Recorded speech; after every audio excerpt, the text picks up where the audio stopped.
আজকে আমরা এসেছি আপনাদের সামনে একটা খুব সুন্দর এবং শিক্ষণীয় মজার একটা গল্প নিয়ে। আপনারা আমাদের গল্পটি প্রথম থেকে শেষ পর্যন্ত শুনুন, তাহলে ইনশাল্লাহ আপনারা একটা সুন্দর মেসেজ পাবেন। তবে তার আগে আপনারা যারা আমার এই আইডিটা ফলো দেন নাই, তারা ফলো দিয়ে এবং লাইক কমেন্ট দিয়ে আমাদের পাশে থাকুন। গল্পটা হচ্ছে জাপানের সরকার এবং একজন কৃষককে নিয়ে। জাপানের সরকার এবং একজন কৃষক, এই কৃষক দীর্ঘদিন থেকে ধান চাষ করতেন। জাপানের সরকার সেই কৃষকের কাছ থেকে ধান কিনে নিতেন।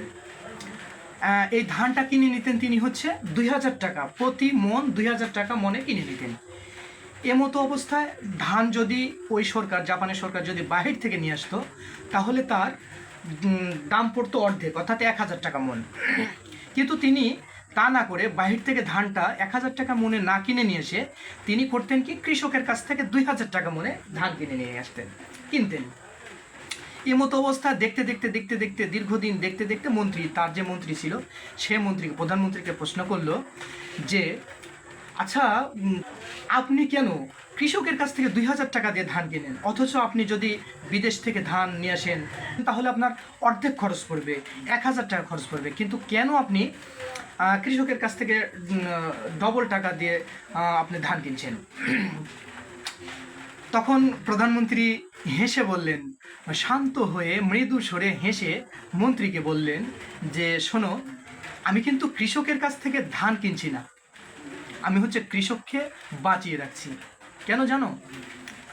আমি যদি কৃষকের কাছ থেকে ধান না কিনে বাহির থেকে ধান কিনি, তাহলে কৃষক ধান করতে তার যে আগ্রহ, এই আগ্রহ হারিয়ে ফেলবে, সে আর ধান করবে না। আর মনে করো যে আমাদের দেশে কোনো প্রাকৃতিক দুর্যোগ হলো অথবা যুদ্ধ বিগ্রহ হলো, তখন দেখা যাচ্ছে যে আমাদের দেশে ধানের সংকট পড়লো, তখন আমাদের কাছে টাকা থাকবে, কিন্তু আমরা তখন বিদেশ থেকে ধান আনতে পারবো না। কিন্তু আমরা যদি এই কৃষককে বাঁচিয়ে রাখি, তাহলে আমাদের দুইটা লাভ।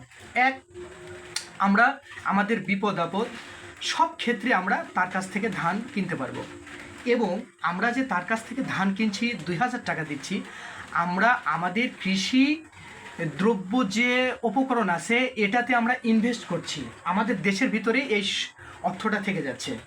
কৃষকে পাচ্ছে, সে তো আমাদের দেশের নাগরিক, সে তো টাকাটা পাচ্ছে, সে তো এই টাকাটা তো আর বাইরে যাচ্ছে না, 1 টাকা পেলেও আমারই জনগণ পাচ্ছে, এটা একটা ইনভেস্ট।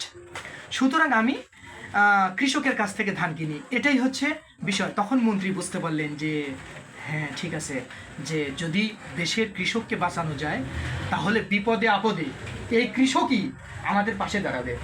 অবশ্যই। কিন্তু গল্পের যে মেন বিষয়বস্তু, যেটা আমি আসলে বোঝাতে চাচ্ছি, যে বাংলাদেশের 80% লোক কৃষক।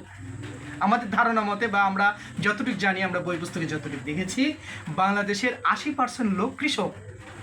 অথচ এই কৃষককে মেরে ফেলানোর জন্য, এই কৃষককে যেন ফসল ফলাতে অনীহা আসে, এজন্যে দেখছি ইদানিং যে বাজেট করছে, বাজেটে কৃষি দ্রব্যের যে দাম বা কৃষকের যে ফসলের মূল্য, এটা কমিয়ে দেওয়া হচ্ছে। এখানে দুটা ক্ষতি হচ্ছে। কৃষকরা কৃষিপণ্য ফলাতে অনীহা প্রকাশ করবে, যেহেতু একজন কৃষকের 1 বিঘা মাটি পেঁয়াজ করতে বা রসুন করতে 80 থেকে 1 লক্ষ টাকা খরচ হচ্ছে, কিন্তু সরকার যদি এটা 800 বা 1000 টাকা দাম বেঁধে দেয়, তাহলে তার খরচ হচ্ছে 50,000 টাকা। সুতরাং কৃষক এই ফসল ফলাতে আর চাইবে না। এতে করে আমাদের দেশে ভবিষ্যতে কৃষি পণ্যের সংকট হবে, তখন আমাদের বিপদ ঘনিয়ে আসবে। অর্থাৎ আমাদের গল্পটা হয়তো বাহিরের, কিন্তু গল্প থেকে আমাদের দেশের, আমাদের এই কৃষক ভাইদেরকে বাঁচিয়ে রাখার জন্য আমাদেরকে শিক্ষা গ্রহণ করতে হবে, এবং সরকারকে উদ্যোগ নিতে হবে আমাদের কৃষক যেন বাঁচে। আমাদের কৃষক যদি বেঁচে থাকে, তাহলে বাংলাদেশ বাঁচবে, গোটা পৃথিবী বাঁচবে। আমাদের আল্লাহ তাআলা আমাদেরকে এমন একটা ল্যান্ড, আমাদেরকে এমন একটা জমি দান করেছেন, যেখানে সব কিছু উৎপন্ন হয়, ধান থেকে শুরু করে গম, সব কিছু উৎপন্ন হয়। সুতরাং আমাদের সরকার কৃষকের প্রতি মনোযোগ দেওয়া অতীব গুরুত্ব বলে আমি মনে করি। তোমার কি মতামত এখানে এই গল্পের মাধ্যমে? অবশ্যই কৃষক বাঁচতে হবে, কৃষক না বাঁচলে দেশ বাঁচবে না। কৃষক না বাঁচলে দেশ বাঁচবে না। সুতরাং সরকারের অবশ্যই কৃষকের প্রতি মনোযোগ দেওয়া উচিত। আপনারা আমার এই ভিডিওটা দেখে সবাই লাইক এবং কমেন্ট বেশি বেশি করে করবেন এবং আমাদেরকে পরবর্তী ভিডিও বানাতে উদ্বুদ্ধ করবেন। আসসালামু আলাইকুম।